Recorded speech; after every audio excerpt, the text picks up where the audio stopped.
आज हम इस वीडियो में बात करेंगे बीते कल में हुए न्यूक्लियर बम के इस्तेमाल के बारे में और कैसे केमिकल कंपाउंड अपने चरम सीमा तक पहुंचने के बाद तबाही मचाता है। जी हाँ, आज हम बात करेंगे बेरूत सिटी में हुए अमोनियम नाइट्रेट एक्सप्लोजन की, लेकिन उससे पहले कुछ न्यूक्लियर एक्सप्लोजन के बारे में जान लेते हैं।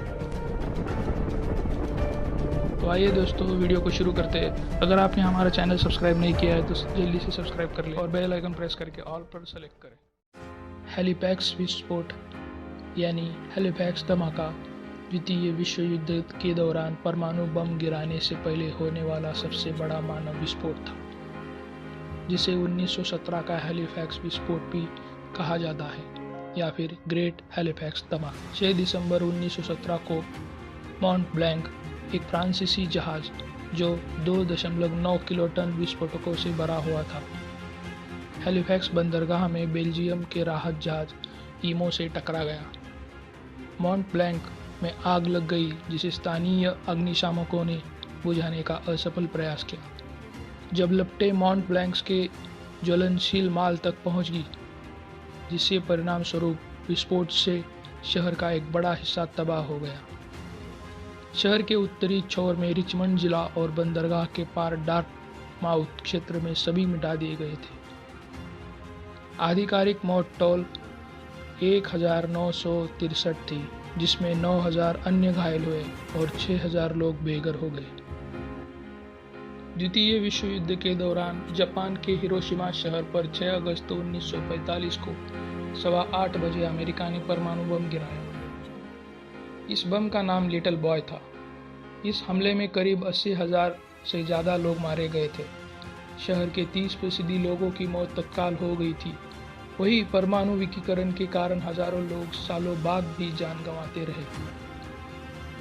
चलिए जानते हैं उस खौफनाक दिन से जुड़ी कुछ बातें। लिटिल बॉय का वजन 9,700 पाउंड यानी 4,400 किलोग्राम था। उसकी लंबाई 10 फुट और चौड़ाई यानी व्यास 28 इंच था। इस बम के कारण जमीनी स्तर पर लगभग 4000 डिग्री सेल्सियस तक गर्मी पैदा हुई थी। पहले परमाणु बम का सफल परीक्षण रेगिस्तान में किया गया था। इसके बाद ही हिरोशिमा पे बम दागा गया। इस हमले के बाद 2 लाख लोगों पर आज भी रेडिएशन का असर बाकी है और उनसे काफ़ी भेदभाव भी किया जाता है। बता दूं कि यूएस एयरफोर्स के जवानों ने हमले से पहले लोगों को चेतावनी देने के लिए पर्चे गिराए थे। परमाणु हमले में कुछ पुलिस वालों ने अपनी जान एटॉमिक चमक दिखने के बाद खास तरीके से छुपकर बचाई थी। इस प्रक्रिया को डक एंड कवर कहा जाता है। इन पुलिस वालों ने नागासाकी जाकर बचाव के इस तरीके की जानकारी दी, जिससे काफ़ी लोग अपनी जान बचाने में सक्षम रहे। धमाके से 3900 डिग्री सेल्सियस तापमान गर्मी और 1005 किलोमीटर प्रति घंटे की रफ्तार से आने वाली आंधी पैदा हुई थी। इस बम में 6.4 किलोग्राम प्लूटोनियम था। हिरोशिमा के बाद 9 अगस्त को नागासाकी पर बम फेंका गया। 9 अगस्त को नागासाकी शहर पर दूसरा परमाणु बम फैटमैन फेंका गया। नागासाकी शहर के पहाड़ों से गिरे होने के कारण केवल 6.7 वर्ग किलोमीटर क्षेत्र में ही तबाही फैल गई। लगभग 74,000 लोग इस हमले में मारे गए थे और इतनी ही संख्या में लोग घायल हुए थे। मीडिया रिपोर्ट के उसी रात अमेरिकी राष्ट्रपति हैरी ट्रूमैन ने घोषणा की, जापानियों को अब पता चल चुका होगा कि परमाणु बम क्या कर सकता है। उन्होंने कहा, अगर जापान ने अभी भी आत्मसमर्पण नहीं किया तो उसके अन्य युद्ध प्रतिष्ठानों पर हमला किया जाएगा और दुर्भाग्य से इसमें हजारों नागरिक मारे जाएंगे।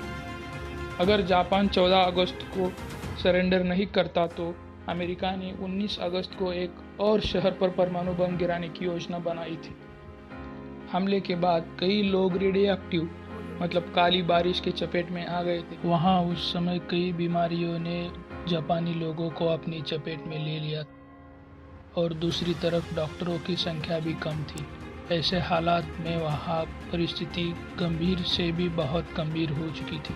लेकिन हाल ही में हुआ लेबनान देश के बेरूत सिटी में जो एक्सप्लोजन हुआ वो एक्सपेक्टेड नहीं था, मतलब उसकी अपेक्षा नहीं की जा सकती।